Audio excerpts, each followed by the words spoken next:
എന്നെയാണോ വിളിക്കാറ്? ഇത് കുറച്ച് വളഞ്ഞ പോയി വന്ന് കിട്ടാ. നോക്കി ചേട്ടാ, എന്തുമാത്രം സാധനങ്ങളാണ് ഈ വീട്ടില്. നല്ല സൈറ്റ്.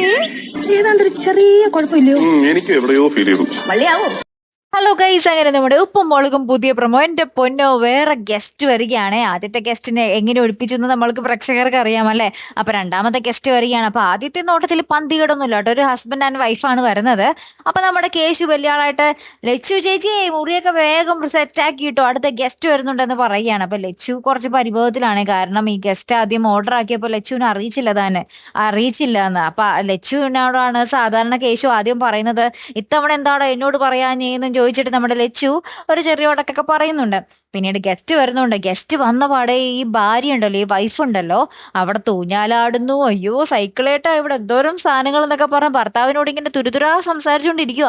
അപ്പൊ നമ്മുടെ സിദ്ധുവിനും നമ്മുടെ ലച്ചുവിനും ഭവാനമ്മയ്ക്കൊക്കെ ഒരു സംശയം, എന്തോ ഒരു പന്തികേടുണ്ടല്ലോ ഈ സ്വഭാവത്തിൽ എന്ന് അവർ അങ്ങോട്ടും ഇങ്ങോട്ടും ചർച്ച ചെയ്യുന്നുണ്ട്. അപ്പൊ കേശുവിനും തോന്നുന്നുണ്ട്, പക്ഷെ കേശു അത് പുറത്ത് പറയുന്നില്ല, കാരണം കേശു കൊണ്ടുവന്ന ഗസ്റ്റ് ആണല്ലോ, അങ്ങനെ കൊച്ചാകാൻ പാടില്ലല്ലോ. അങ്ങനെ നിൽക്കുവാണ് കേട്ടോ. ലാസ്റ്റ് ഇവരങ്ങോട്ടും ഇങ്ങോട്ടും ദേമേ ഇവരും പണിയാവോ എന്നൊക്കെ നമ്മുടെ ലച്ചു അങ്ങോട്ടും ഇങ്ങോട്ടും പറയുന്നുണ്ട് സിദ്ധുവിന്റെ അടുത്തെ.